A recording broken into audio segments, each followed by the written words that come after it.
রাধে রাধে, নমস্কার বন্ধুরা। আরও একটি নতুন ভিডিওতে আপনাদের সকলকে স্বাগত জানাই। কেমন আছেন সবাই? আশা করি সবাই ভালো আছেন, সুস্থ আছেন। আর রাধারানীর কৃপায় আমরাও খুব ভালো আছি। তো আজ বুধবার, এখন বাজে সকাল 8টার মতো। তো সকাল সকাল স্নান করে আজকে মা ঠাকুর ঘরে চলে এসেছে গোপীনাথের সেবা করার জন্য। আজকে গোপীনাথের সমস্ত সেবা মা করবে। গোপীনাথকে স্নান করানো, শৃঙ্গার করানো, ভোগ লাগানো, সকালে বাল্য ভোগ লাগানো, দুপুরে ভোগ লাগানো, সব কিছু মা করবে। তো আজকে আমি আর সেবা করব না।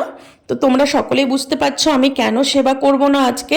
যেটা আমার প্রতিদিনের নিয়ম গোপীনাথের সেবা করা সকালের রুটিন অনুযায়ী, কিন্তু সেটা আজকে আমি করব না। তো তোমরা সকলেই জানো আমাদের প্রাকৃতিক নিয়ম অনুযায়ী মেয়েদের মাসিক ধর্ম হয়, অর্থাৎ পিরিয়ড হয়। তো সেই পিরিয়ডের 3 দিন পিরিয়ড থাকে। তো 3 দিন কোনো রকম আমরা সেবা পুজো কিচ্ছু করতে পারবো না।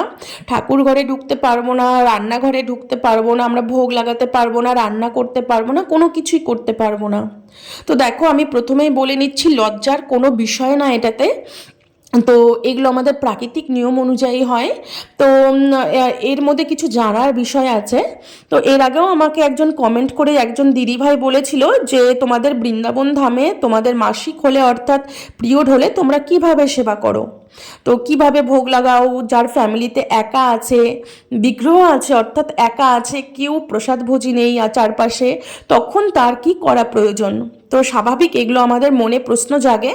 তো এই বিষয় নিয়ে আজকে আমি কথা বলবো। তো যাই হোক, তো মা সেবা করছে, আমার কোনো কাজ নেই আজকে, আমি কোনো সেবাই করতে পারবো না, এই জন্য আমি ফ্রি আজকে সকাল থেকে। তো আমি সকাল সকাল উঠে স্নান করে আমার মন্ত্র স্মরণ, মালা জপ সব করে নিয়েছি। তো এখন 8:30টার মতো বাজে। তো বাইরে এসে দেখছি রৌদ্র উঠেছে খুব সুন্দর। তো আমার ছেলেকে নিয়ে রৌদ্রের মধ্যে একটু ঘোরাঘুরি করছি, কারণ আমার তো কোনো কাজ নেই, আমি এখন ফ্রি আছি। তো যাই হোক, তো এটা এই বিষয় নিয়ে আমি আজকে কথা বলছি যে এই শরীর খারাপের সময় বা অর্থাৎ পিরিয়ড হলে আমরা কি করতে পারবো, কি করতে পারবো না। তো যখন আমাদের পিরিয়ড শুরু হবে যে 3 দিন, তো এটা তোমরা সকলেই হয়তো জানো যে ইন্দ্র যখন বৃত্তাসুরকে বধ করেছিলেন, তো বৃত্তাসুর ব্রাহ্মণ ছিলেন, তো সেই ব্রহ্মহত্যার পাপ ইন্দ্রের লেগে গিয়েছিল। তখন সেই ব্রহ্মহত্যার পাপ ইন্দ্র 4 জায়গায় দান করেছিলেন। তো এক মাটিকে দান করেছিলেন, আর এক গাছকে দান করেছিলেন, আর এক জলকে দান করেছিলেন, আর এক নারীকে দান করেছিলেন। ইন্দ্রের ব্রহ্মহত্যার এক ভাগ নারীও নিয়েছিল। এই জন্য এই নারীর ব্রহ্মহত্যার পাপ এই রজরূপে দৃষ্ট হয় 3 দিন। শাস্ত্রে ভাগবতে এটাই আমরা প্রমাণ পাই। এই 3 দিন রজরূপে নারীর যে ব্রহ্মহত্যার পাপ ইন্দ্রের থেকে নিয়েছিল, সেই রজরূপে তার শরীর থেকে বের হয়। তো প্রথম দিন যে মানে প্রথম দিন যখন পিরিয়ড হয়, তখন আমাদের শরীরে চণ্ডালিনীর মতো পাপী থাকি আমরা। আর দ্বিতীয় দিনে ব্রহ্মহত্যার মতো পাপী থাকি। আর তৃতীয় দিনে রজকিনীর মতো পাপী বা অপবিত্র থাকে। এই জন্য এই 3 দিন যখন ব্রহ্মহত্যার পাপ আমাদের শরীর থেকে বের হয়, আমরা কোনো রকম সেবার কাজ করতে পারবো না। কোনো রকম ঠাকুরের পুজো অর্চনা, আরতি, ভোগ লাগানো, রান্নাঘরে রান্না করা, কোনো রকম সেবার জিনিস স্পর্শ করা, কোনো কিছুই করতে পারবো না। শুধু সকালে স্নান করে আমাদের গুরুদেব যে গুরু মন্ত্র দেন, সেই গুরু মন্ত্র স্মরণ করব। আর তিলক কিন্তু অবশ্যই করব। অনেকে দেখি 3 দিন তিলক কাটে না, এটা ভুল কথা। তো আমরা রাধাকুণ্ডের রস দিয়ে যে প্রতিদিন তিলক দিই, সেই তিলক কিন্তু আমাদেরকে করতেই হবে। তিলক কেটে মানে দাদোর সঙ্গে তিলক দিয়ে তবে আমরা মন্ত্র স্মরণ করব, মালা জপ করব আর স্মরণ করব। তো আমরা এই দেহের দ্বারা কোনো সেবা করব না। যা কিছু করব আমাদের সিদ্ধ স্বরূপ জাগিয়ে, আমাদের যে মঞ্জুরি স্বরূপ আছে, সেই মঞ্জুরি স্বরূপের অভিমান করে আমরা মানসিকে সব কিছু করতে পারবো। সেবা পুজো সব কিছু মানসিকে হবে। যোগপীঠের সেবা আছে আমাদের, তো সেই যোগপীঠের সেবা থেকে আরম্ভ করে সব কিছু মানসিকে হবে। মানে এই বাহ্যের শরীর দ্বারা আমরা কোনো রকম সেবা পুজো করতে পারবো না। শুধু মালা জপ হবে 3 দিন, আর মন্ত্র স্মরণ হবে, আর স্মরণাঙ্গ ভজনটা চলবে সিদ্ধ স্বরূপে, মঞ্জুরি স্বরূপে গিয়ে। তো যাদের ফ্যামিলিতে কেউ নেই তারা কিভাবে সেবা করবে।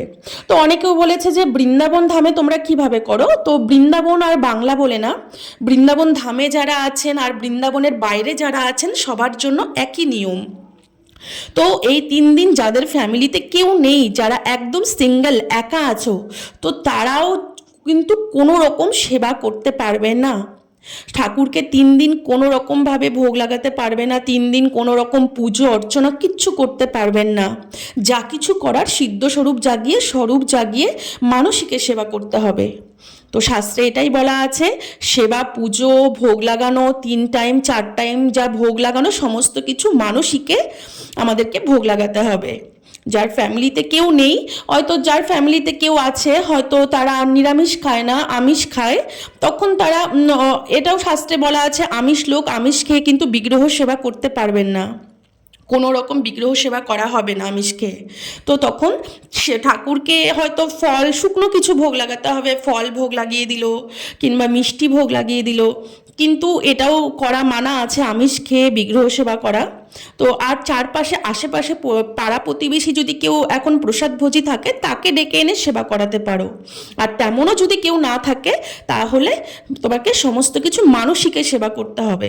তুমি বাহ্য শরীরে যেভাবে সেবা পুজো করো ঠিক সেইভাবে সেম একইভাবে ঠাকুরকে স্নান করাও, মানসিকে সব কিছু, ঠাকুরকে ভোগ লাগাও, দুপুরে ভোগ লাগাও, তো মনে মনে আরতি করো, সব কিছু মানসিকে। বাহ্যে শরীর দ্বারা আমাদের কোনো সেবাই করা যাবে না এই পিরিয়ডের সময়। এগুলো আমাদের সব মেনে চলতে হবে। আর পিরিয়ড হলে যারা ভক্ত মারা আছেন, যারা সেবা পুজো করছেন, পিরিয়ড হলে নিজের স্বামীকে কোনো রকম মানে নিজের ছোঁয়া কিছু খেতে, মানে স্বামীকে প্রসাদ দিতে পারবেন না, এটা মানা আছে। স্বামীকে যদি এই পিরিয়ডের সময় প্রসাদ দেন কিংবা মানে খাওয়ার আপনি স্পর্শ করেন তাহলে স্বামীর কিন্তু পরমায়ু কম হয়ে যাবে। শাস্ত্রে বলা আছে, মানে আমাদের শরীর খারাপ নিয়ে আমরা কোনো রকম সেবা পরিবেশন কিচ্ছু করতে পারবো না, এগুলোই আমাদেরকে মেনে চলতে হবে। তো আর যা কিছু করার আমাদেরকে মানসিকে করতে হবে। তো আর যার ফ্যামিলিতে কেউ আছে, যেমন আমার মা আছে, 3 দিন আমার অসুবিধে, মানে শরীর খারাপ হলে আমার কোনো অসুবিধে নেই, আমার সমস্ত কিছু মা সেবা করে। এই জন্য যার ফ্যামিলিতে আছে তার কোনো চিন্তা নাই, যার ফ্যামিলিতে কেউ নাই সে মানসিকের সেবা করবে। তো এইভাবে আমাদেরকে শাস্ত্র অনুযায়ী চলতে হবে, কারণ 3 দিন আমাদের শরীরে পাপ থাকে, ব্রহ্মহত্যার পাপ নারী ইন্দ্রের থেকে নিয়েছিল, সেই পাপ আমাদের শরীর থেকে বের হয়। এই জন্য এই 3 দিন এতটাই পাপই থাকে জন্য আমরা এই পাপ শরীর নিয়ে কোনো কিছু সেবার কাজ করতে পারবো না। তো যাই হোক, আজকের ভিডিওটা আমি এখানে শেষ করছি, আবার দেখা হবে পরের ভিডিওতে। তো ভিডিওটি যদি তোমাদের ভালো লেগে থাকে তাহলে প্লিজ আমার চ্যানেলটি সাবস্ক্রাইব করে আমার পাশে থেকো, একটা লাইক কমেন্ট শেয়ার অবশ্যই করো। আজকের মতো এখানেই শেষ করছি, সবাই ভালো থাকবেন, সুস্থ থাকবেন, রাধে রাধে।